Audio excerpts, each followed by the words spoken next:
Bismillahirrahmanirrahim. Assalamualaikum warahmatullahi wabarakatuh.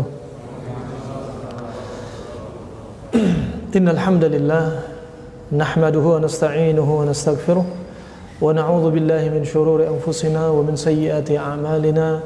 May yahdihillahu fala mudilla lahu wa may yudlil fala hadiya lahu.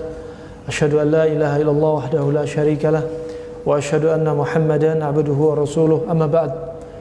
Alhamdulillah, Bapak-bapak yang saya muliakan, semoga Allah rahmati saya dan rahmati Anda semua. Dalam kesempatan malam hari ini kita melanjutkan pertemuan ke-22 dari pembahasan kitab At-Tibbun Nabawi. Dan pada malam hari ini kita ingin membahas satu topik yang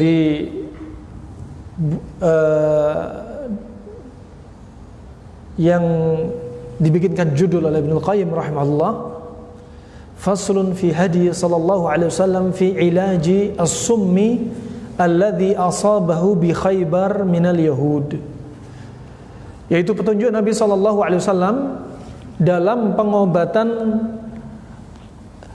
racun atau keracunan yang menimpa Nabi sallallahu alaihi wasallam di waktu perang Khaybar oleh orang Yahudi.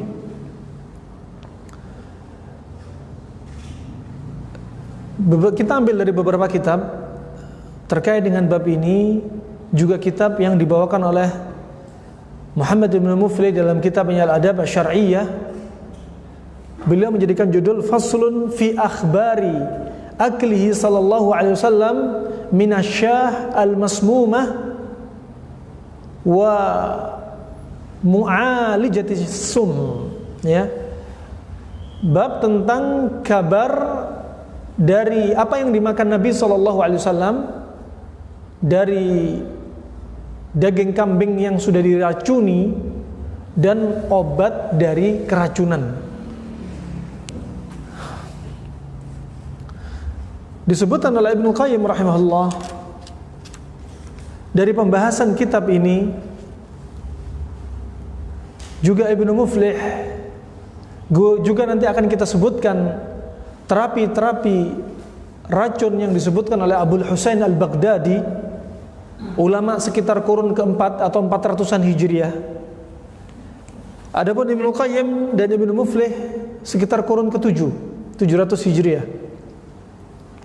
Disebutkan oleh Ibnu Qayyim rahimahullah dan Ibnu Muflih tentang kisahnya Nabi sallallahu alaihi wasallam yang diracun oleh wanita Yahudiyah. Dan racun pada waktu itu yang berimbas kepada Nabi sallallahu alaihi wasallam dan para sahabatnya adalah racun yang sangat kuat. Memungkinkan racun yang diambil adalah racun dari bisa hewan. Racun dari bisa hewan. Ibnu Muflih menyebutkan dalam kitabnya Al-Adab Asy-Syar'iyyah fi Sahihaini an Anas radhiyallahu an anna imra'atan yahudiyyah atat Rasulullah sallallahu alaihi wasallam bi syatin masmumatin fa'akala minha faji'a biha ila Rasulillah sallallahu alaihi wasallam fasa'alaha an dzalik. Disebutkan dalam riwayat ini bahwasannya dari Anas bin Malik, sesungguhnya ada seorang wanita Yahudiyah yang datang kepada Rasulullah sallallahu alaihi wasallam dengan daging kambing yang sudah diracuni. Ya, daging kambing yang sudah diracuni. Dan wanita Yahudiyah ini dia faham daging kesukaan Nabi sallallahu alaihi wasallam adalah daging paha kambing. Dan Nabi sallallahu alaihi wasallam sangat suka dengan daging paha kambing. Disebutkan oleh Ibnu Qayyim rahimahullah dalam kitab Zadul Ma'ad ini pula, kenapa Nabi memilih daging kambing pada pahanya? Karena daging pada paha itu mudah dicerna. Kata Ibnu Qayyim rahimahullah, Daging yang paling bagus adalah daging a'id ilal lahm, daging yang nempel pada tulang. Berarti apa? Daging yang nempel pada tulang rusuk itu juga bagus, mudah dicerna, terutama untuk anak-anak. Jika antum punya anak-anak, pilihkan daging pada tulang rusuk atau daging pada paha. Kenapa? Karena daging tersebut lembut dan mudah dicerna. Ya, lembut dan mudah dicerna. Ini hikmah kenapa Nabi SAW suka daging paha kambing. Sehingga yang diberikan Nabi SAW adalah daging kesukaan Nabi, yaitu paha kambing. Ya, paha kambing. Kemudian disebutkan dalam riwayat yang lainnya dari Abdul Razzaq, riwayat Abdul Razzaq, bahwasannya daging tersebut yang diberikan wanita Yahudiyah kepada Nabi SAW dihadiahkan. Pertama disedekahkan. Nabi nggak mau pemberian sedekah. Nabi menolak. Akhirnya wanita ini faham dan akhirnya menghadiahkan kepada Nabi SAW. Dan daging tersebut adalah syatan masliyatan bi Khaybar, adalah daging yang dipanggang. Ya, daging kambing itu kalau dipanggang, masya Allah, minyaknya keluar dan aroma wanginya keluar. Apalagi dagingnya apa? Lahm Arabi. Dagingnya daging kambing Arabi. Arabi itu seperti kambing domba, dan dia sering diternak di pegunungan atau yang makan tanam-tanaman herbal di atas lembah atau gunung. Ya, dagingnya sangat lembut dan aromanya sangat wangi. Lain dengan kambing yang tinggal di perkotaan. Kambing yang tinggal di perkotaan makanannya apa? Nasi dimakan, kardus dimakan. Ya, nah kemudian roti juga dimakan. Adapun kambing Arabi, ya, mereka makan makanan herbal, makanannya cenderung dijaga dan dagingnya cenderung enak. Apalagi ketika dipanggang. Lain ketika dijadikan marok, direbus, tidak sewangi ketika dipanggang. Ketika dipanggang betul-betul wangi, dan ini kesukaan Nabi SAW. Ya, dagingnya apa? Masliyah. Ya, suliyah 'alan nar, dipanggang di atas api. Ay huriqa 'alan nar, dipanggang di atas api. Ya, makanya ketika masak nasi kebuli yang enak, kebiasaan orang Arab, apa yang mereka lakukan? Nasinya sudah siap, api sudah disiapkan di bawah, kemudian ada nampan, kemudian ada nasi, ya, nasi yang biasa dijadikan seperti nasi kebuli, ya, nasi basmati, ya, berasnya basmati. Kemudian kambing yang masih mentah diletakkan di atas nasi, kemudian panci yang besar ditutupin dan api dibiarkan nyala di bawah. Itu masya Allah, betul-betul apa? Lemak-lemaknya menyatu dengan nasi. Wah, itu lezatnya masya Allah. Ya, demikian rahmani wa rahimakumullah jami'an. Dan waktu itu wanita Yahudiyah ini ditanyai oleh Nabi SAW. Ditanyai oleh Nabi SAW. Dalam riwayat yang lainnya, Nabi bertanya, "Ma hadhi?" Dalam riwayat Abdul Razzaq bin Hammam dari gurunya Ma'mar bin Rashid, dia berkata, ya, dalam riwayat ini, "Ma hadhi?" Apa ini? Kemudian wanita Yahudiyah ini berkata, "Hadiah.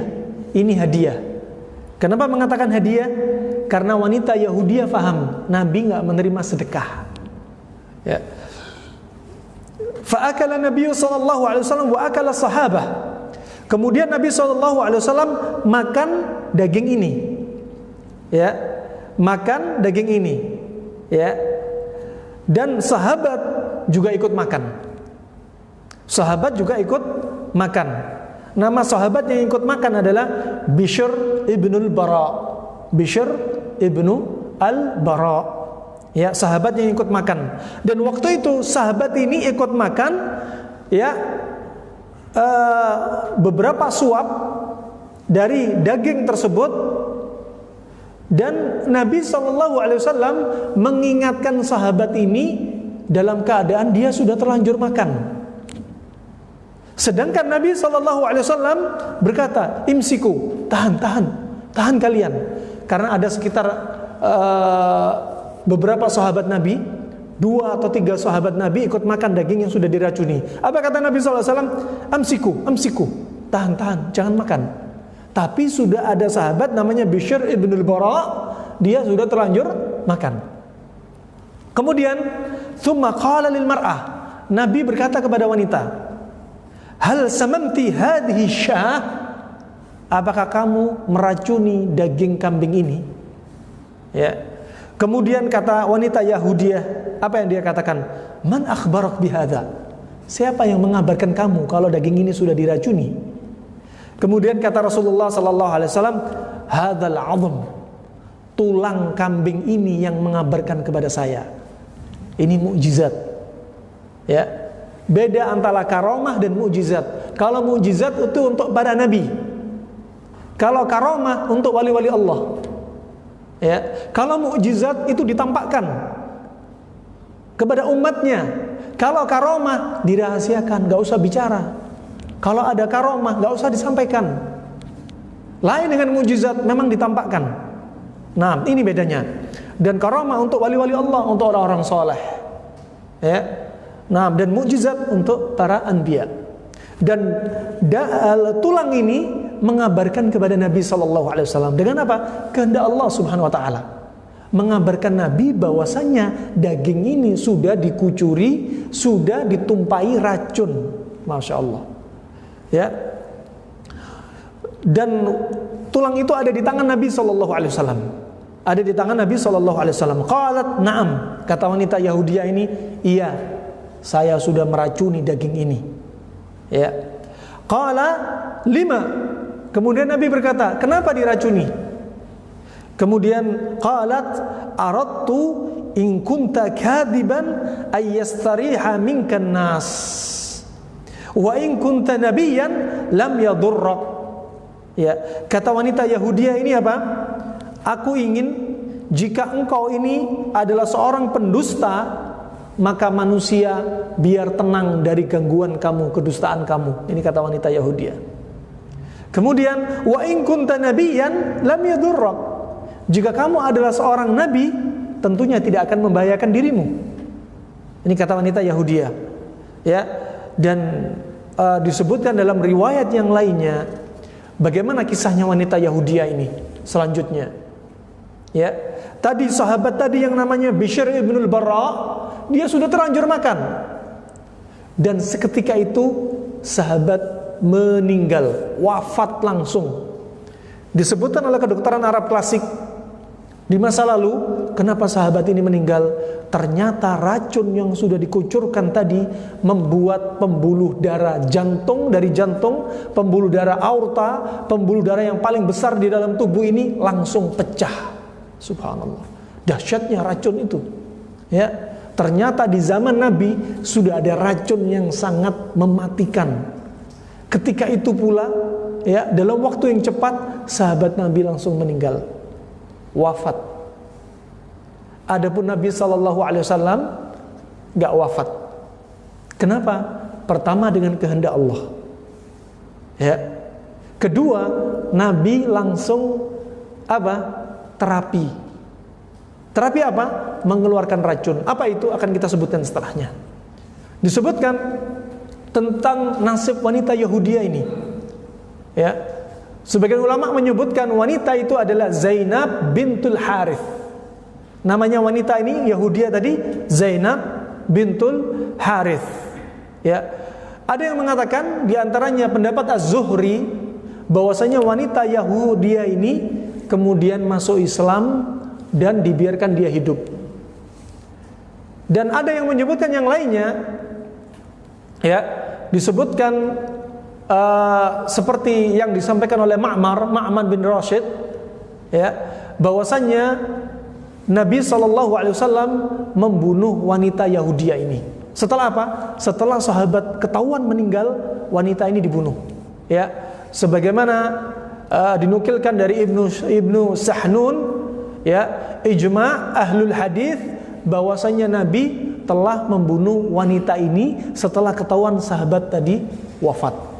Setelah ketahuan sahabat tadi wafat. Begitu pula riwayat dari Jabir bahwasanya Nabi telah membunuh wanita Yahudiyah yang telah meracuni Nabi dan para sahabat radhiyallahu anhum ajma'in. Nah, dan yang meninggal, sahabat yang meninggal tadi namanya siapa? Bishr ibnul Bara. Bishr ibnul Bara. Nah, dan waktu itu dia makan dari daging ini, langsung seketika beliau radhiyallahu an meninggal. Ketika itu juga meninggal. Saking dahsyatnya racun sehingga apa? Menyebabkan pembuluh darah aorta pecah. Ya, menyebabkan pembuluh darah aorta pecah. Kemudian rahimani wa rahimakumullah jami'an. Ya. Apa yang dilakukan wanita Yahudiyah ini adalah sebagaimana firman Allah Subhanahu wa taala dalam surat Al-Baqarah ayat ke-87. Allah berfirman, "Afakullama ja'akum rasulun bima la tahwa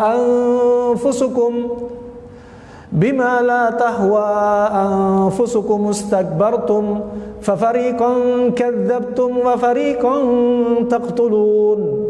Kata Allah Subhanahu wa taala, apakah setiap datang kepada kalian itu seorang rasul yang mana rasul ini gak cocok dengan syahwat kalian, gak cocok dengan apa yang kalian inginkan, kemudian kalian bersombong, ya, kemudian kalian bersombong, ya, dan kalian bersombong atas sebagian para rasul, kalian mendustakan para rasul, dan kalian membunuh sebagian para rasul.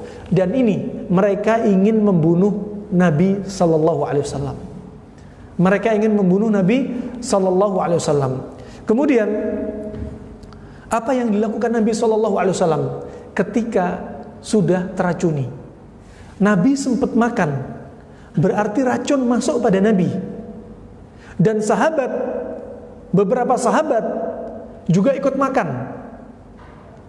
Dan yang meninggal tergantung dari dosis racunnya. Adapun Bishr ibnul Bara meninggal seketika. Kenapa? Karena dia kemungkinan apa? Makan daging lebih banyak.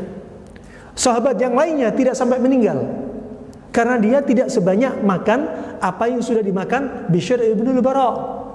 Dan Nabi SAW juga makan, tapi Nabi SAW tahan. Kenapa? Pertama, Allah jadikan fisiknya Nabi lebih kuat daripada sahabat yang lainnya. Keutamaan Nabi. Kedua, Nabi diberikan kekuatan oleh Allah. Dengan izin Allah, racun tidak terlalu berefek kepada Nabi. Sebab yang ketiga tadi apa? Nabi mengambil sebab pengobatan untuk mengeluarkan racun yang ada di dalam tubuhnya. Nah, kemudian apa yang dilakukan Nabi SAW? Sebagaimana disebutkan dalam riwayat, apa yang dilakukan Nabi SAW yaitu apa? Ya, ketika sebelumnya wanita Yahudiyah berkata, "Aradtu liaqtulak," aku ingin membunuh kamu, kata wanita Yahudiyah ini. Kemudian kata Rasulullah SAW, "Ma kana Allah liyusallitaki ala dzalika aw qala alayya." Ya, sesungguhnya Allah Subhanahu wa taala tidak akan bisa untuk menjadikan kamu mengalahkan saya. Menunjukkan apa? Rasulullah itu dijaga oleh Allah Subhanahu wa taala. Dari apa? Dari gangguan manusia. Rasulullah dijaga oleh Allah Subhanahu wa taala dari gangguan manusia. Sebagaimana firman Allah Subhanahu wa taala dalam surat Al-Maidah ayat ke-67. Allah berfirman, "Wallahu ya'simuka minan nas." Dan Allah Subhanahu wa taala menjaga kamu dari manusia. Disebutkan tafsir ayat ini maksudnya apa? Allah menjaga kamu dari apa? Dari pembunuhan. Di perang Uhud Rasulullah nggak sampai terbunuh. Ya, Rasulullah nggak sampai terbunuh, hanya kena panah sampai gerahamnya jatuh, tapi nggak sampai terbunuh. Ya, dan ini adalah penjagaan dari Allah Subhanahu Wa Taala untuk Rasulullah Sallallahu Alaihi Wasallam. Ya, sehingga meninggalnya Rasulullah dalam keadaan terhormat, nggak meninggal dalam keadaan dibunuh seperti ditusuk pedang, dipanah dan lain sebagainya. Nah, itu pun Rasulullah SAW tadi mengambil sebab ketika diracuni. Sebab yang diambil oleh Rasulullah SAW adalah, ya, sebagaimana dalam riwayat yang lainnya dari Abdurrazzaq bin Hammam, bahwasanya disebutkan di situ fahtajaman Nabi SAW thalathatan 'alal kahil. Nabi SAW mengambil sebab setelah diracun. Nabi mengambil sebab dengan apa? Disebutkan Ibnu Muflih dengan cara istifraq. Istifraq yaitu mengosongkan racun, unsur-unsur dalam tubuh dikosongkan. Istifraq itu mengosongkan racun atau sesuatu unsur materi yang bahaya dalam tubuh. Istifraq caranya banyak. Bisa dengan cara memuntahkan. Ketika ada orang sakit mah, ketika ada orang makan, ya, unsur berlebihan, ketika ada orang menderita kolesterol berlebihan, ya, apa yang dilakukan diantaranya dengan istifraq? Caranya apa? Memuntahkan, terapi muntah.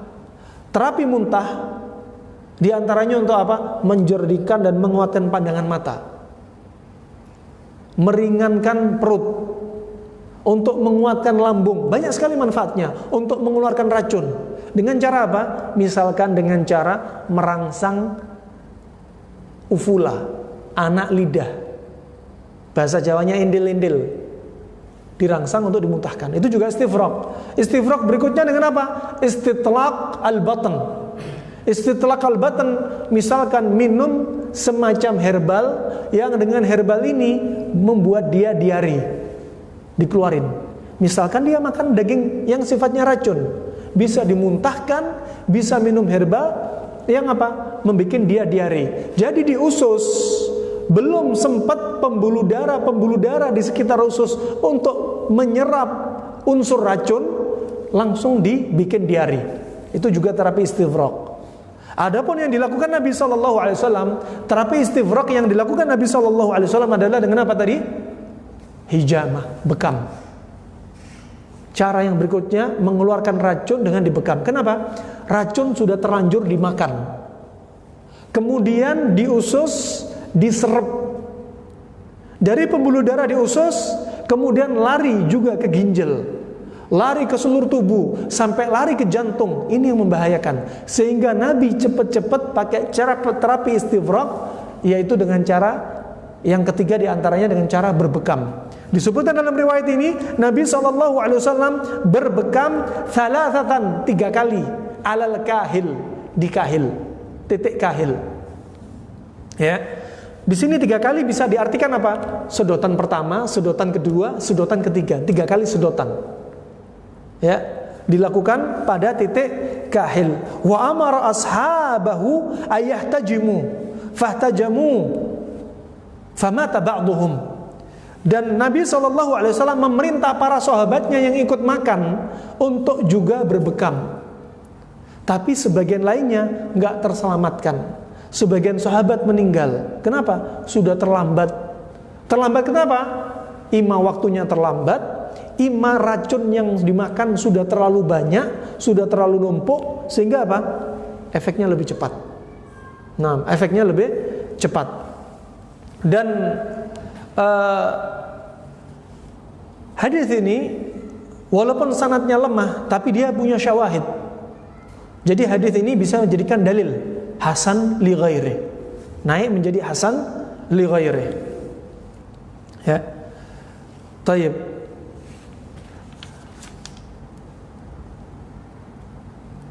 Dan disebutkan dalam riwayat Imam Bukhari dalam sahihnya nomor 4428, dan riwayat Imam Ahmad dalam musnadnya jilid ke-6 halaman 18 disebutkan dari Aisyah radhiyallahu anha, kana Nabi sallallahu alaihi wasallam, bismillah, dahulu Nabi sallallahu alaihi wasallam ketika sakitnya sebelum meninggalnya, ya, di pangkuan Aisyah radhiyallahu anha, Nabi berkata, "Ya Aisyah, ma azalu ajidu alamat ta'am alladhi akaltu bi Khaybar, fahadha awan," atau dalam riwayat yang lain, "Fahadha awanan qita'i al-abhari minni." Ya. 6. Di sini kata Nabi SAW berkata kepada Aisyah di pangkuan Aisyah, "Ya Aisyah, aku masih merasakan mendapati rasa sakit karena makanan, ya, yang aku makan ketika perang Khaybar, yaitu ketika daging kambing yang sudah dilumuri dengan racun oleh wanita Yahudiyah ini. Dan ini yang aku rasakan yang menyebabkan terputusnya al-abhar.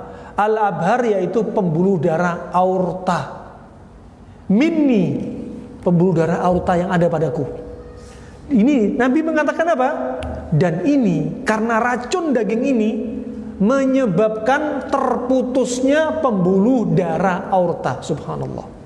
Ini Nabi berkata bahwasanya di antaranya racun tadi itu membuat pembuluh darah terputus. Adapun sahabat tadi ketika makan, Bishr ibn al-Bara makan langsung terputus pembuluh darahnya. Adapun Nabi 3 tahun kemudian baru kerasa. Kenapa? Pertama, Allah berikan kekuatan kepada Nabi, kekuatan fisiknya. Kedua, Allah menghendaki demikian. Efek racun ini dihilangkan oleh Allah dengan izin Allah dan dimunculkan kembali oleh Allah ketika menjelang wafatnya Nabi, yaitu 3 tahun setelah perang Khaybar. 3 tahun setelah perang Khaybar. Itu pun malaikat Jibril turun menawarkan kepada Nabi SAW mau ditambah umurnya atau mau berjumpa dengan Allah. Seandainya Nabi mengatakan ingin bertambah umurnya, pasti Allah akan tambah umurnya. Tapi apa yang Nabi katakan? Ar-Rafiqul A'la, Ar-Rafiqul A'la, Ar-Rafiqul A'la. Aku ingin berjumpa dengan Allah. Aku ingin berjumpa dengan Allah. Seandainya Nabi minta tambah umur, akan ditambah. Ya. Kalau kita didatangi malaikat Jibril ditanya mau tambah umur atau berjumpa dengan Allah, kita pilih mana? Tambah umur. Kita nggak dijamin masuk surga, belum dapat kabar gembira masuk surga, ya, kadang dosa, maksiat, taatnya sedikit, sholat pun kadang ngelamun, nggak bisa jadi jaminan 100% diterima di sisi Allah. Apa yang mau dihadapkan kepada Allah Subhanahu Wa Taala? Ya, nah, ini Rasulullah Sallallahu Alaihi Wasallam. Dan waktu itu kata para sahabat, ya, di antara sahabat mereka ini mengatakan, famaziltu a'rifuha fi lahwati Rasulillah sallallahu alaihi wasallam. Senantiasa aku masih sering melihat apa? Atharnya, bekasnya, pengaruhnya racun fi lahwati Rasulillah sallallahu alaihi wasallam. Lahwat yaitu lahma, yaitu daging yang ada di tenggorokan, atau apa namanya tadi? Anak lidah. Ya, anak lidah, namanya lahwat. Kelihatan di anak lidahnya Rasulullah ada gejala-gejala keracunan. Makanya kalau orang keracunan, lidahnya biasanya warna kebiruan. Termasuk anak lidah, warnanya kebiruan. Itu menunjukkan apa? Ada racun di dalam darahnya. Makanya apa? Orang kalau keracunan, racun ini lari di dalam pembuluh darah, berputar-putar, termasuk jantung. Dan untuk mendiagnosa jantung keracunan, diantaranya apa? Ujung lidah. Ini titiknya jantung, ujung lidah. Makanya ketika ada orang sakit jantung, ada pembekuan darah di dalam jantung, biasanya terapis ahli lintah, mereka meletakkan lintah ditaruh di ujung lidah. Antum kira-kira mau nggak? Lidah antum disuruh molor gini, terus dipasang lintah sampai lintahnya kurus jadi gemuk. Kenapa? Karena pada lintah itu mengandung apa? Enzim, termasuk ada padanya antikoagulan, anti pembeku darah. Makanya ketika lintah menggigitkan ke sini, anti pembeku darah pada lintah langsung masuk juga ke jantung, mengencerkan apa? Darah yang terjadi pada pembekuan pada jantung. Ya subhanallah. Ya. Nah, dan di sini Rasulullah ada apa? Tanda-tanda keracunan. Ya, didapati tanda keracunan pada lahwat, anak lidahnya. Anak lidah Rasulullah sallallahu alaihi wasallam. Dan waktu itu terjadi kasus ini, kejadian ini, Rasulullah diracuni pada perang Khaybar, yaitu peperangan yang terjadi antara kaum muslimin dengan orang-orang Yahudi. Ya, yang perang itu terjadi, ada yang meriwayatkan di bulan Muharram. Bulan Muharram dari tahun ke-7 Hijriah. Setelah 20 hari dari Sulhul Hudaybiyah. 20 hari dari Sulhul Hudaybiyah. Ya, dan hasil dari peperangan ini Allah menangkan kaum muslimin. Kaum muslimin waktu itu ya dipimpin oleh siapa? Oleh Nabi Muhammad, dan berikutnya Nabi Muhammad menunjuk Ali bin Abi Thalib.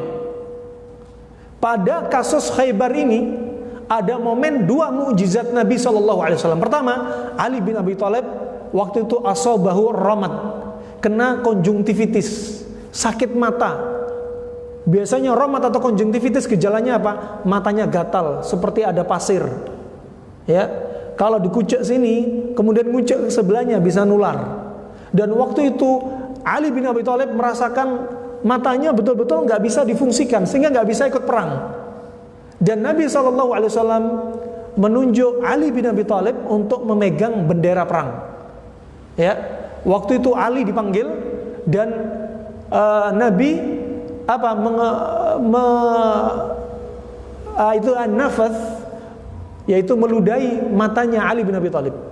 Tuh gitu ya, seperti itu. Dan seketika sembuh. Ini mukjizat dari Nabi SAW. Kemudian Ali memegang kendali. Ya, mukjizat kedua apa? Yaitu ketika tulang kambing ini berbicara kepada Nabi bahwasanya daging ini sudah dilumuri dengan racun. Ini dua mukjizat yang terjadi di perang Khaybar. Dan waktu itu perang Khaybar, yang adapun komandan-komandan orang Yahudi dipimpin oleh Al-Harith bin Abi Zainab dan Al-Murhib bin Abi Zainab. Kaum muslimin jumlahnya hanya 1.600 pasukan. Orang Yahudi jumlahnya 10.000 pasukan. Adapun dari Bani Ghatafan 400. Jadi berarti musuhnya yang dihadapi kaum muslimin waktu itu 10.400, hanya melawan 1.600. Subhanallah. Dan Allah tolong kaum muslimin. Allah menangkan kaum muslimin. Rahimani wa rahimakumullah jami'an. Di sini Nabi SAW dibekam di titik kahil. Ya, kahil yaitu muqaddam ad-dhahr, punggung yang paling atas. Ya, ini dhahr. Berarti punggung yang paling atas di situ antara punggung, ya, tulang vertebre, ya, tulang toraks yang dia beralih dengan tulang apa? Tulang leher. Ya, ada yang mengatakan di atas titik leher atau tulang ketujuh. Ada yang mengatakan di bawahnya tulang leher ketujuh. Itu namanya apa? Muqaddam ad-dhahr. Tafadhal muadzin yu'adzin.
Baik, kita lanjutkan. Kita ulangi. Nabi SAW ketika diracuni wanita Yahudiyah, Nabi melakukan terapi istifraq dengan cara berbekam. Bekam titik apa tadi namanya? Al-kahil. Al-kahil yaitu punggung yang paling atas berbatasan dengan tulang leher. Di situ dibekam. Ya, dibekam di titik kahil. Kemudian disebutkan Ibnu Qayyim rahimahullah, kenapa Nabi SAW memilih titik kahil? Kata beliau, walamma ihtajama Nabi SAW ihtajama fil kahil wa huwa aqrabu al-mawadhi' allati yumkinu fiha al-hijama ila al-qalb. Ya, fa kharajatil mada as-summiyah ma'adam la khurujan kulliyan. Nah, dan waktu itu Nabi SAW kenapa dibekam titik kahil? Karena titik kahil ini titik yang dekat dengan jantung. Jantung di sebelah kanan atau kiri? Jantung ada berapa? Kalau paru ada 2, paru-paru. Kalau ginjal ada 2, jadinya ginjal-ginjal. Kalau jantung, jantung-jantung. Jantungnya 1 di sini. Ya, seperti kepalan genggaman tangan kita. Di sini jantung. Ya, kahil di belakang sini. Kenapa demikian? Biar lebih memungkinkan racun cepat keluar dari jantung. Ya, walaupun itu nggak semua racun, masih ada racun yang tersisa. Masih ada racun yang tersisa. Jika titiknya sama, maka diulangi minimal pembekaman biasanya berapa? 2 pekan atau 3 pekan lagi diulang lagi. Jika titiknya beda, sekarang titik kahil, kemudian titik berikutnya lain lagi, besok nggak mengapa, selama nggak ada anemia, selama tubuh nggak lemah, ya, selama nggak ada sindrom dingin, maka dilakukan nggak mengapa. Kemudian rahimani wa rahimakumullah jami'an, disebutkan dalam riwayat Abdul Razzaq dari musannafnya, disebutkan fahtajama Rasulullah ala kahilihi min ajli alladhi akala minasyah hajamahu Abu Hind. Karena racun daging kambing ini Nabi bekam. Yang bekam namanya Abu Hind. Abu Hind. Dan Nabi dibekam dengan menggunakan apa? Bil qarni wasyafrah. Nah, ini bekamnya zaman dahulu sangat serem. Waktu itu Abu Hind membekam Nabi SAW dengan qarn. Qarn itu apa? Tanduk hewan.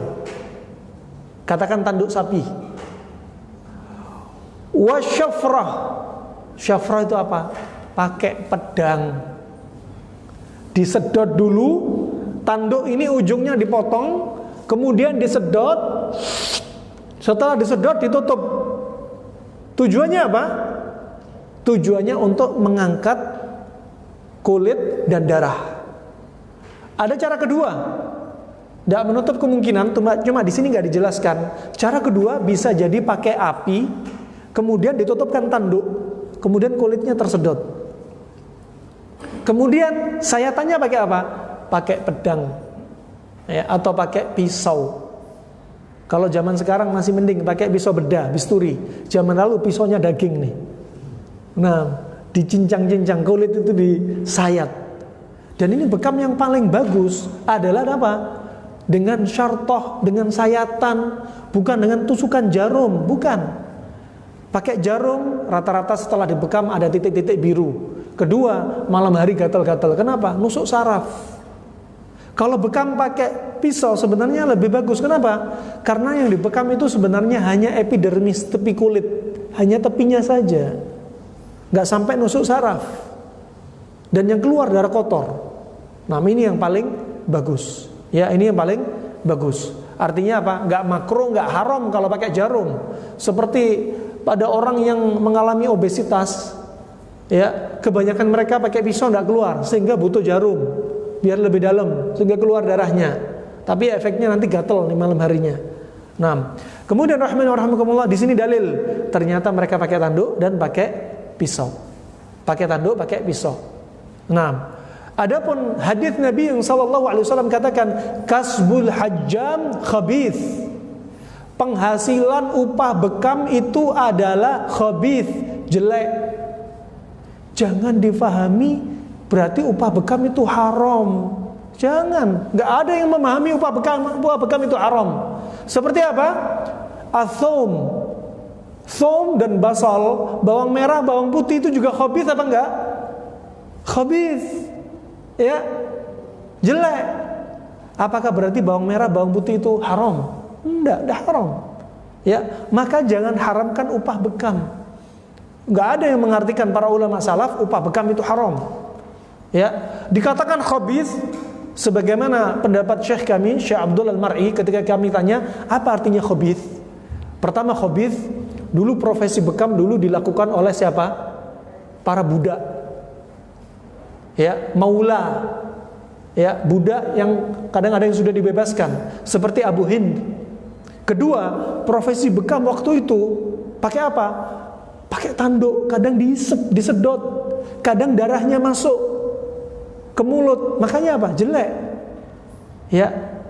Kemudian kalau dikatakan haram, khabith karena dia bermain darah, urusannya dengan darah, ya, nggak sama dengan ahli bekam zaman sekarang. Ahli bekam zaman sekarang sama sekali nggak ada mulut, nggak pakai mulut, alatnya lebih canggih. Ya, mungkin khabith, kata Syekh kami, khabith karena di waktu itu alatnya mereka ala kadarnya. Ya, nah, sehingga dengan cara ala kadarnya. Zaman sekarang lebih bersih, bekam steril, pakai kasa, pakai sterilisator, ya, betul-betul dijaga. Kalau seandainya bekam sekarang masih dikatakan khabith, ya, dengan alasan karena bermain-main dengan darah, lah bagaimana dengan dokter obsgin, dokter spesialis yang nangani urusan persalinan, sudah darahnya darah kotor dari rahim, berarti lebih khabith. Nah, itu pendapat Syekh kami. Pendapat Syekh kami. Kenapa? Karena orang di masa lalu pembekamnya pakai alat ala kadarnya. Wallahu alam bisawab. Maka jangan diartikan dengan haram. Maka ini yang dilakukan Nabi, mengeluarkan racun dengan apa? Istifrak. Istifrak dengan apa? Yang dilakukan Nabi ketika itu berbekam. Ya. Kalau ketika makan racun, ya, makan makanan sudah dilumuri racun, sebenarnya ada terapi yang lainnya dengan apa? Memuntahkan, dirangsang ufula, anak lidah dirangsang biar keluar. Ya, atau setelah itu minum herbal biar diare. Atau setelah itu langsung dibekam. Nabi SAW juga demikian. Ketika disengat kala jengking, ketika sedang sholat, apa yang dilakukan Nabi? Waktu itu Nabi minta air garam kepada sahabat. Nabi membatalkan sholatnya, kemudian Nabi minta air dan garam. Airnya air dingin, dikasih garam. Air ini untuk mendinginkan racun kala jengking yang sifatnya panas. Garam ini untuk mengikat serum protein yang racun, yang itu racun dari kalajengking. NaCl pada garam untuk mengikat cairan serum yang sudah masuk di dalam tubuh. Ini bimbingan dari Nabi SAW. Nabi bukan dokter, Nabi nggak menjelaskan kenapa saya pakai garam, karena ada NaCl untuk mengikat serum. Enggak, Nabi nggak jelasin. Nabi bukan dokter, cuma pengobatan Nabi itu wahyu. Pakai air dingin untuk mendinginkan racunnya, pakai garam untuk mengikat serumnya. Kemudian setelah itu apa? Bimbingan juga di sini dianjurkan oleh kedokteran Arab klasik, Abu Husain Al-Baghdadi, tahun 400 Hijriah, beliau menyebutkan hendaknya bekas gigitan hewan tadi dirobek dengan pisau. Setelah itu dibekam, diisep racunnya. Masya Allah. Ini kedokteran Arab klasik sudah mengajarkan seperti ini. Para dokter sekarang juga demikian. Dilakukan insisi, disayat bentuk menyilang, kemudian diperes, dikeluarkan. Kemudian mereka pakai apa? H2O2, hidrogen peroksida, untuk mengeluarkan racunnya dan membunuh racunnya. Itu rahmani wa rahmakumullah jami'an. Bahkan mereka menyebutkan sebagian racun hewan seperti ular yang sangat berbisa, kalau sudah menggigit gak usah berpikir panjang, langsung diamputasi. Dokter sekarang juga sebagian demikian. Kalau para nelayan kena gigit ular laut jangan diartikan morea. Kalau morea itu belut laut, hanya tinggal 1 meter. Ini ular laut tinggal di kedalaman yang matahari gak bisa menjangkau. Biasanya itu sangat beracun. Kalau kena racunnya ikan cakalang atau ikan yang di bawah, tinggal sangat bawah, itu racunnya sangat berbahaya. Gak usah berpikir panjang. Sampai kedokteran ahli bedah memutuskan langsung amputasi. Ya, kemudian ulama Abul Husain al-Baghdadi ini pada tahun 400 Hijriah, ini kitab ini namanya kitab apa? Kitab Al-Mughni fi Tadbiril Amrad wa Ma'rifatil Ilal wal A'rad. Kitab yang sangat langka. Kitab ini ya sudah diterjemahkan dalam 31 bahasa. Tapi bahasa Indonesia enggak ada. Bahasa Prancis sudah, bahasa Inggris sudah, bahasa Indonesia satupun belum ada yang menerjemahkan. Dalam kitab ini disebutkan kalau digigit ular, apa kata dia? Misalkan tangan digigit ular, kata dia ikat organ yang di atasnya biar gak lari ke atas. Kemudian darah gigitan langsung dibekam ketika itu. Untuk apa? Mengeluarkan racun gak menyebar ke yang atas. Sudah mereka sebutkan, Masya Allah. Bagaimana terapi-terapi ini? Makanya kedokteran Arab di masanya, di waktu itu adalah kedokteran yang paling mahir, kedokteran yang paling jaya waktu itu. Ya. Sebelum terjadi peperangan-peperangan yang akhirnya kitab-kitabnya para ulama kedokteran dirampas oleh mereka-mereka. Ya. Demikian rahmani wa rahimakumullah jami'an. Ini terapi istifraq yang dilakukan oleh Nabi SAW pada titik kahil. Kenapa titik kahil? Tadi kita katakan titik kahil paling dekat dengan jantung. Kedua, titik kahil ini bertemu sekitar 200 saraf. Dari saraf yang lari dari kepala berjumpa dengan saraf-saraf yang di bawahnya, itu bertemu di sini. Sehingga usahakan semua penyakit titik kahil ini mesti disertakan. Ya, titik kahil ini mesti disertakan. Ini yang disebutkan oleh para ulama kedokteran Arab. Apalagi ya, titik kahil ini dilakukan atau dibekam pada tanggal-tanggal yang disunnahkan. Tanggal berapa? 17 bulan Hijri, tanggal 19 dan tanggal 21 Hijriah. Ya, ini titik-titik yang disunnahkan atau titik yang terbaik, waktu yang terbaik untuk berbekam, waktu yang paling baik untuk berbekam. Sebagaimana hadis riwayat Abu Daud dalam sunannya disahihkan oleh Syekh Albani dalam Sahih Sunan Abi Daud. Apa kata Nabi apa kata Anas bin Malik? Dia berkata, "Kana Nabi sallallahu alaihi wasallam yahtajimu fi al-akhda'in." Ya, yahtajimu fi al-akhda'in. Nabi pernah berbekam pada titik akhda'in. Akhda'in itu di sini. Ini titik untuk pusing, untuk vertigo, untuk migrain, ya. Ini sangat bagus sekali ya. Untuk keracunan juga bagus. Katifen juga demikian untuk keracunan. Kemudian kahil juga untuk keracunan. Nabi berarti pernah berbekam titik akhda'in. Juga sebagaimana hadis Anas bin Malik riwayat Imam Tirmidzi. Ya, kemudian titik kahil sebagaimana hadis yang telah kita lewati dengan hadis Hasan li ghairi. Kemudian riwayat yang berikutnya yang diriwayatkan oleh Abu Daud disahihkan oleh Syekh Albani rahimahullah dari Abu Hurairah ya, dia berkata, anna man ihtajama fi hadhil ayyam kana shifa'un min kulli da'. Ya, kata Abu Hurairah bahwasanya barang siapa yang berbekam pada hari-hari ini, yaitu 17, 19, 21 di bulan Hijriah, apa kata beliau? Kana shifa'un min kulli da'. Ini adalah obat segala macam penyakit. Ya. Makanya pada hari-hari itu silakan Anda berbekam. Dan pada hari itu disebutkan, kenapa bekam pada hari-hari itu dipilih? Kenapa? Karena terjadi apa? Haijan au ghalayanid dam. Karena darah pada pada tanggal-tanggal itu sedang mendidih, sedang naik ke permukaan tubuh, sehingga sangat bagus dibekam. Saya pernah dapati ketika tanggal Hijriah, tanggal 1 sampai 10 kita dapat pasien bekam. Subhanallah, darah yang keluar, ini darahnya orang Arab, darah yang keluar sedikit. Makanya Rasulullah pilih bekam, sangat bagus. Kenapa? Bekam, apalagi kasus keracunan seperti ini, bekam sangat bagus pada apa? Pada daerah waktu itu daerah panas, musimnya panas. Kenapa? Pembuluh darah cenderung melebar, sehingga racun mudah dikeluarkan.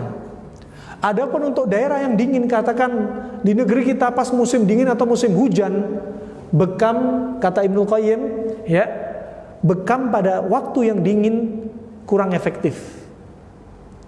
Pada waktu musim dingin atau waktu yang dingin, yang efektif adalah dengan terapi al-fasdu. Kalau habis makan racun berarti langsung pakai fasdu. Keluarkan racun melalui apa? Fasdu. Ya, ima pakai jarum, ima pakai pisau, yang jelas harus steril, dikeluarkan darahnya. Ya, bedanya kalau darah bekam sama darah fasdu. Kalau fasdu yang keluar, darah bersih keluar, sel darah putih keluar, darah kotor keluar, semua keluar. Kalau bekam, hanya darah kotor saja yang keluar, sel darah putih nggak keluar, darah yang sehat nggak keluar. Nah, demikian rahmani wa rahimakumullah jami'an. Maka sini termasuk apa? Dia syifa min kulli da', obat segala macam penyakit, bekam pada hari-hari tersebut. Sebagaimana riwayat Abu Hurairah dari riwayat Abu Daud disahihkan oleh Syalbani rahimahullahu taala. Naam. Tayyib. Subhanallah, faedahnya terlalu banyak. Saya pikir satu pertemuan selesai. Kitab ini menyebutkan, ya, kitab Abul Husain Al-Baghdadi sudah disebutkan penyebab kanker, terapinya kanker, herbalnya apa saja sudah disebutkan, obatnya migrain, asyaqiqah sudah disebutkan, bagaimana menangani ketika ada usr wiladah, kelahiran sulit, bagaimana mengeluarkan janin yang mati di dalam, disebutkan, Masya Allah. Juga disebutkan bagaimana menangani racun-racun hewan, disebutkan di sini. Ya, 30 bahasa, 30 atau 31 bahasa sudah terjemahkan. Bahasa Indonesia belum ada yang terjemahkan. Proyek kita ini. Ya.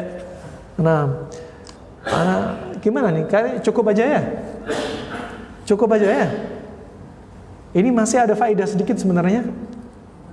Atau kita lewati sedikit aja? Ringkas cerita. Di sini disebutkan, ya, kalau digigit anjing ada caranya. Kalau digigit manusia ada caranya. Kalau digigit zambur itu seperti tawon kepala, tawon das. Ya. Kalau digigit subhanallah ular disebutin. Kalau digigit tawon, ada racun tawon disebutin. Nah, kita sebutkan yang penting-penting saja. Kalau digigit anjing, segera untuk dilakukan imtisos dam, dibekam langsung.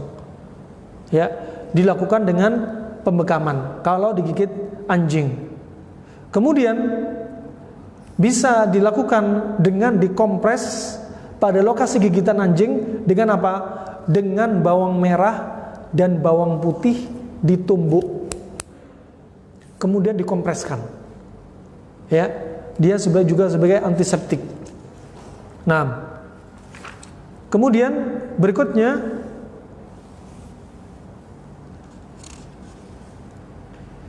kalau kena gigitan bisa ular. Jika ada orang kena gigitan ular yang berbisa, ilaju nahshi hayyat wal afai. Ya. In kana al hayawan khabithan, jika hewan itu jelek, racunnya sangat berbahaya, langsung diamputasi kata dia. Ya. Kalau ternyata masih bisa ditangani, seperti yang dia disebutkan dalam kitab ini, ya, farbithu fawqa mawdhi' an-nahsyati rabtan qawiyan.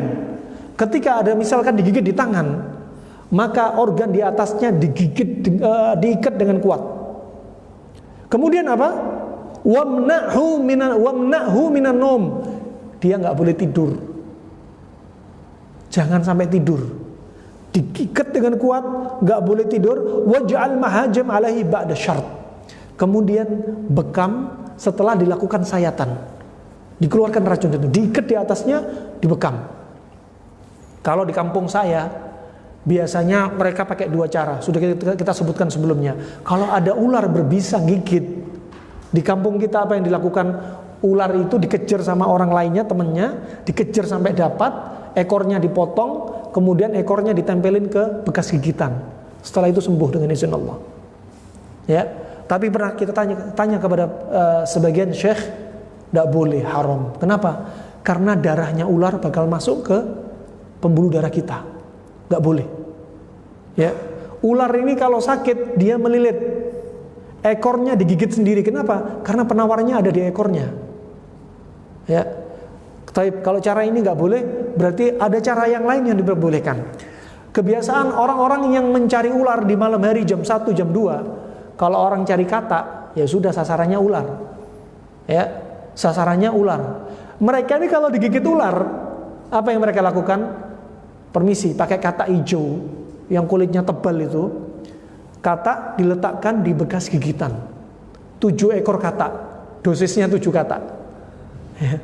Caranya apa? Permisi, duburnya katak diletakkan di atas gigitan ular. Dalam hitungan detik, katak langsung tewas. Kenapa?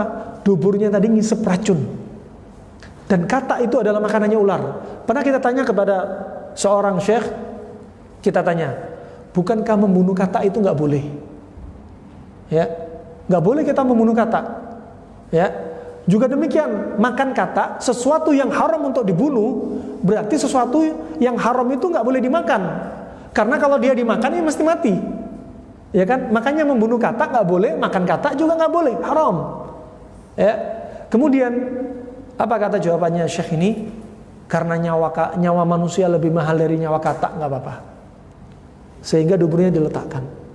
Pernah kita dapati juga di negeri Yaman, kalau ada orang kena hepatitis A, hepatitis B, hepatitis C, apa yang mereka lakukan? Burung merpati, burung dara, duburnya diletakkan di atas puser. Diletakkan di atas puser, udel.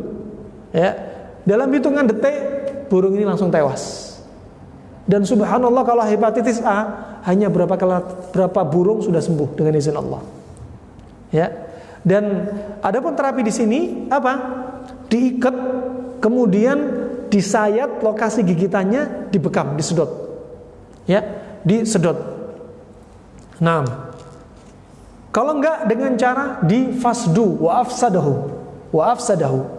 Ya, dilakukan fasdu pada dekat lokasi bekas gigitan, pembuluh darah yang paling dekat difasdu. Nah, kalau zaman dahulu fasdunya pakai pisau. Ya, kalau zaman sekarang fasdunya sudah lebih mutaakhir dengan cara pakai jarum.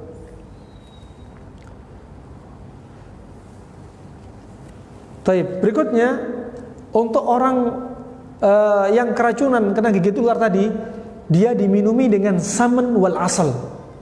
Saman itu apa? Minyak sapi dicampur sama madu. Untuk apa? Mengeluarkan racun. Ya, ini caranya orang Arab. Ya, minyak sapi dicampur sama madu, kemudian apa? Waskihi as-samna wal asala musakhinain. Tapi apa? Minyak sapi sama madu diangkatkan dulu, diangkatin dikit, biar apa? Reaksinya cepat, diuraikan cepat. Nah, diuraikan cepat. Ini cara-cara mereka kedokteran Arab klasik. Kemudian yang berikutnya, kalau ada orang kena gigit al-wazaq. Al-wazaq itu semacam tokek, ya, maka daerah tersebut diolesi dengan minyak dan zubat, ya, minyak dan zubat. Zubat itu dari ruman, ya, ruman dari apa? Delima, ya, dari delima. Dan daerah tersebut disedot, dibekam. Taib. Kemudian kalau kena sengatan ankabut, laba-laba, ya, laba-laba. Laba-laba ini rumahnya laba-laba itu rumah yang apa? Ahwanul buyut, labaitul ankabut, ya. Rumah yang paling jelek, yang paling lemah itu rumahnya siapa? Laba-laba. Demikian kalau orang berbuat syirik, seperti mereka menjadikan laba-laba itu sebagai rumah. Kalau ada orang bertawakal kepada selain Allah, itu seperti rumahnya dia ambil dari rumah laba-laba, sangat lemah. Ya, makanya bertawakal kepada Allah. Pertama, rumahnya laba-laba lemah. Dia nggak bisa melindungi dari panas, dari hujan, dari musuh-musuh yang menyerang laba-laba, nggak bisa melindungi. Kedua, penghuninya sangat kacau, saling bunuh-bunuhan. Laba-laba ini, ya, betinanya kalau sudah melahirkan, maka jantannya dibunuh sama betinanya. Si suaminya dibunuh sama istrinya sendiri.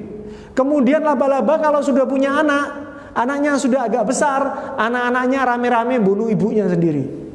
Ini rumah-rumah paling jelek ini. Orang berbuat syirik ya seperti demikian. Ya, sangat lemah sekali. Ya, rumahnya lemah, penghuninya juga lemah.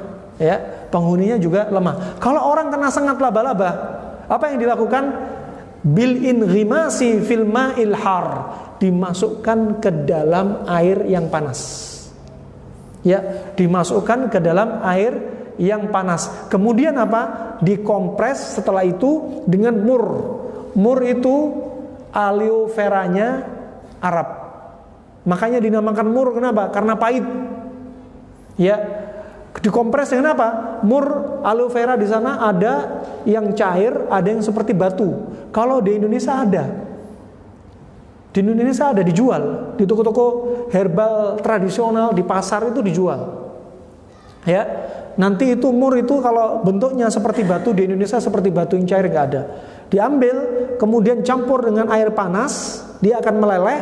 Ya, kemudian dicampur dengan garam, ya, ditumbuk juga, ya, diulet sampai jadi seperti adonan, ya, dicampur dengan air hangat atau panas, kemudian dikompreskan ke bekas gigitan laba-laba. Ajaib, ya. Ajaib sekali pengobatan orang Arab ini, ya. Bahkan untuk obat bisul, sebagaimana disebutkan Ibnu Qayyim dalam kitabnya Zadul Ma'ad, orang yang bisulan, kata Ibnu Qayyim pakai apa? Sebagiannya menyebutkan pakai lalat. Lalat ditaruh di atas bisul, ditunyuk-tunyuk, ya, digiles sampai lembut. Coba, aneh kan pengobatannya, ya, karena diantaranya sayapnya ada sebagai obat, tapi ajibnya semua diulet di situ. Nah, kemudian yang berikutnya, kalau ada gigitan manusia kalau menggigit juga bahaya, apalagi manusianya nggak gosok gigi, ya, apalagi manusia nggak gosok gigi. Nah, gigitan manusia, mereka menggunakan apa? Tudammidu al-mawdhi' bir-ramad. Rabi ramadi khashabi al-qaram al-ma'jun bikhal. Jadi kalau ada orang digigit manusia, hati-hati. Kadang ada istri suka gigit, ya. Taunya suami sudah ada proses lagi ta'aruf, istrinya gigit. Nah, dan di sini gigitan manusia pakai apa? Jadi dikompres dengan arang. Arang dari apa? Arang dari khashabil karam atau kurm, yaitu arang dari pohon anggur. Jadi pohon anggur ada manfaatnya. Antum sini ada sebenarnya banyak peluang bisnis di sini.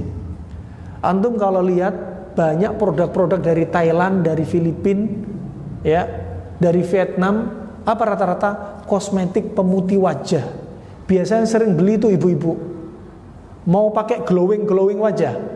Ya. Ibu-ibu paling tahu, tapi ibu-ibu nggak paham bahannya dari apa. Coba Anda lihat bahannya. Perhatikan. Bahannya dari areng. Areng apa? Arengnya pohon mangga.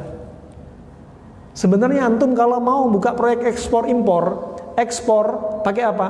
Pohon mangga yang sudah ditebang, dibuang, dipotong-potong, dibakar sampai jadi areng. Satu dreamnya antum bisa dihargai jutaan. Diekspor kemana? Ekspor ke Vietnam, ke Thailand, ke Filipina. Ternyata mereka bikin untuk apa? Kosmetik kaum wanita, untuk memutihkan wajah. Masya Allah, hanya dari areng. Areng hitam ternyata untuk memutihkan kulit, biar putih. Nah, di sini disebutkan berarti apa? Kalau kena gigitan manusia, pakai apa tadi? Arangnya pohon apa tadi? Anggur, ya, yang dilembutkan, dihancurin, ditumbuk, dicampur dengan khol, dicampur dengan apa? Cuka. Jadi arangnya pohon anggur dihancurin, dicampur dengan cuka, dilembutin, jadi apa? Seperti makjun, seperti adonan. Ya, kemudian diletakkan di situ. Sudah jadi krim, sudah jadi herbal. Ya, pohonnya anggur dibakar sampai jadi arang, dicampur sama cuka, sudah jadi adonan, bisa dijual. Ini obat gigitan manusia. Ini obat gigitan manusia. Itu Masya Allah, ini kalau kitab ini kita bahas berapa banyak produk herbal akan keluar. Ya. Nah, kemudian berikutnya, kalau ada bengkak dan ada infeksi di situ, dilakukan apa? Fasdu. Difasdu di daerah dekat gigitan tersebut. Tayyib. Berikutnya, kalau gigitan buaya ini nggak usah kita bahas. Kemudian kalau ada gigitan singa, macan, fahad, ya, ini jenis-jenis macan dan singa ini, ya, itu dengan menggunakan bawang, ditumbuk, bawang ditumbuk dan dikompreskan, gitu aja, sangat simpel. Taib. Akrob. Kalau gigitan kalajengking tadi sudah kita sebutkan, datang dari Nabi, dikompres dengan air dingin dan air garam atau direndam, ya, kemudian Nabi meruqyah, membaca apa? Al-Ikhlas, Al-Falaq, An-Nas, sampai rasa sakitnya hilang. Dan berikutnya apa? Dilakukan terapi berikutnya dengan dibekam untuk mengeluarkan darah-darah yang sudah terkontaminasi racun. Baik. Insyaallah itu saja ya yang kita sampaikan, yang bisa kami sampaikan. Masya Allah, 3 kitab yang berbeda hampir membahas satu poin sama, yaitu mengobati racun. Semoga bermanfaat apa yang kita sampaikan untuk Islam wal muslimin, ya. Dan semoga apa yang antum lakukan dari duduk di majelis ilmu ini dicatat sebagai amalan kebaikan di sisi Allah Subhanahu wa taala, sebagai pemberat timbangan kita di mizan hasanatina. Dan semoga Allah angkat wabah ini dengan segera, dan Allah sembuhkan saudara-saudara kita yang sakit atau yang kena wabah. Semoga Allah angkat dari mereka wabah virus Covid ini. Amin ya rabbal alamin. Ini saja yang bisa kami sampaikan. Wabillahi taufiq wal hidayah. Subhanakallahumma wa bihamdik, asyhadu an la ilaha illa anta, astaghfiruka wa atubu ilaik. Wassalamualaikum warahmatullahi wabarakatuh.